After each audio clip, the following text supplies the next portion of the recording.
Madam! So for today's cooking vlog, ay gagawin ko naman po ang isang recipe na galing pa po sa Australia. Ito pong recipe na po ito ay galing po sa aking kumare o sa aking friend na si Dana. Si Dana po ay baker, o diba? So, nagbe-bake po siya sa kanyang family at love na love po niya talaga ang mag-bake. So, hiningi ko po ang recipe na ito para po ma-try po natin at ma-vlog ko po. So, gagawa po ako ngayon ng puto cheese. So, itong puto cheese na po na ito ay hindi po gagamitan ng gatas. Kasi malimit po nating nakikita na ang puto ay ginagamitan nila ng gatas. Evaporated man or yung powdered milk. So, napansin ko sa kanyang recipe ay wala pong gatas. So, itatry po natin ito. So, ano pa bang hinihintay ninyo? Tara! Samahan nyo ako at gawin na natin ang puto cheese. Ang mga kailangan natin para sa ating puto cheese ay 3 cups of all-purpose flour, 2 cups of sugar, 2 cups of water, 3 eggs, 2 teaspoons of vanilla extract, 2 teaspoons of baking powder, and 2 teaspoons of vegetable oil. At syempre, kailangan din natin ng cheese para maging puto cheese. So, uunahin po natin ang ating mga dry ingredients. So, gagawin natin itong ating flour ay sasalain po muna natin para wala pong buo-buo. So, gagamit tayo ng salaan. Ayan. So, gaganyan natin dito. So, itry naman natin yung kanyang puto cheese na walang milk, diba? So, sunod na rin natin yung ating sugar. Salain ko na rin yung sugar natin. Kasi minsan may buo dito eh. Ayan. O, diba may buo? So, hindi ko na ilalagay. Ayan. So, ilagay na rin natin yung ating baking powder. Ayan. So, imimix lang natin siya.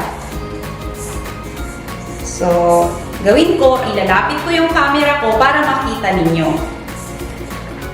So, ayan, imimix lang natin ng maayos. So, lagyan pala natin siya ng konting salt para mag-balance yung panglasa. Yan, kunti lang. Then, i-mix natin. May natira pa palang baking powder din natin na ilagay. Iyan yung magpapaalsa dyan eh. Ayan. So, kailangan natin ng yung whisk natin. Wait lang, hanapin ko muna saglit. So, ito gagamitin natin para mahalo natin ng maayos. So, pagkatapos niyan, ilagay na natin ng tig-isa-isa yung ating egg. So, ang ginamit kong egg, 3 dahil maliliit siya. Pero pag malalaki yung egg ninyo, so 2 lang. So, ayan. Mix muna natin ganyan.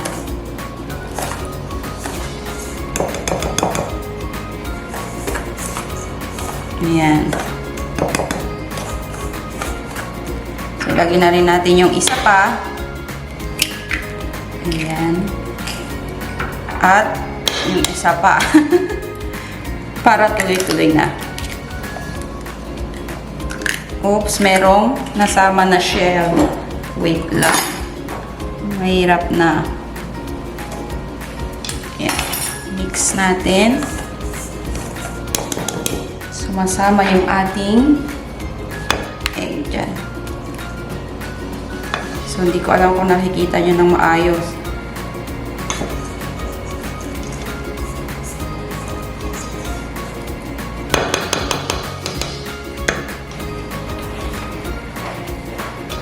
So, ilagay na, maglagay na rin tayo na, konti-konting tubig lang para mahalo natin ng maayos yung ating mixture.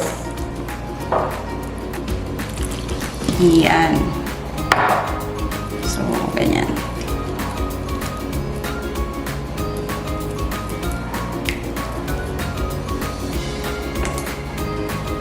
So, haluin lang natin ng ganyan.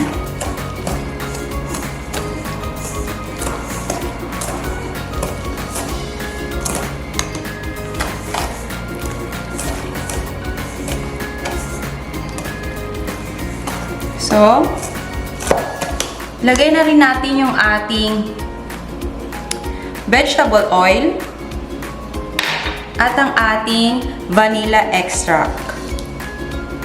Ayan. So, maglagay pa tayo ng konting tubig para ma-mix natin ng maayos. Kasi ang kailangan nating consistency ay yung medyo malapot siya pero hindi ganun kalapot, yung hindi ganun kabigat. Ayan. So, mix lang natin ng maayos. Ayan. Ito sobrang lapot pa. So, maglalagay pa ako ng tubig. So, 2 cups yung gagawin kong tubig. Yung gagamitin kong tubig.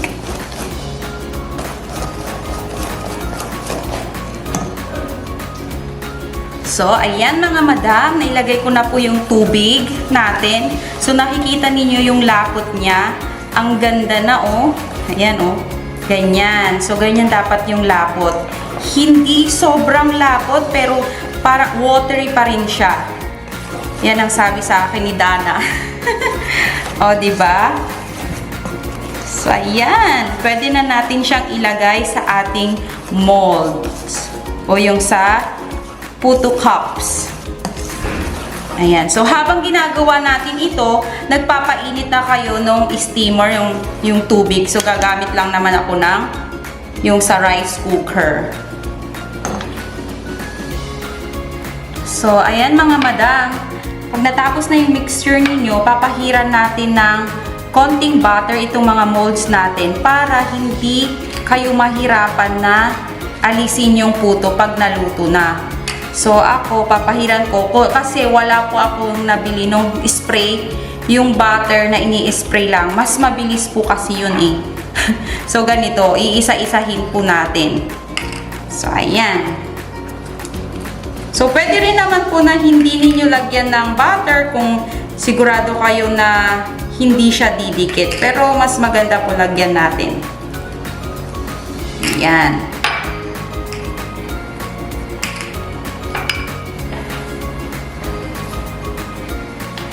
So, ayan mga madam, kumpleto na yung ating mixture ng puto cheese. So, ilalagay na natin siya dito sa ating steamer. So, ayan. So, ang gagawin natin, i-steam lang natin siya ng for about 20 to 25 minutes and i-check natin yung ating puto kung pwede na. Okay?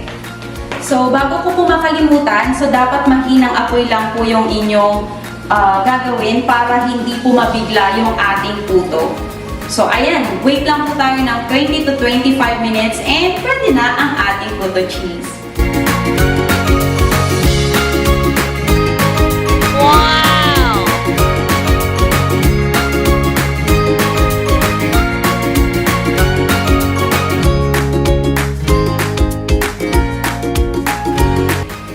Ayan na mga madam, natapos na rin ang ating puto cheese na walang milk. So, titikman po muna natin. So, para siyang kutsinta. Hindi ko alam kung bakit. Para naging kutsintay style. Yung molds ko ata, yung cups. So, bite mo na.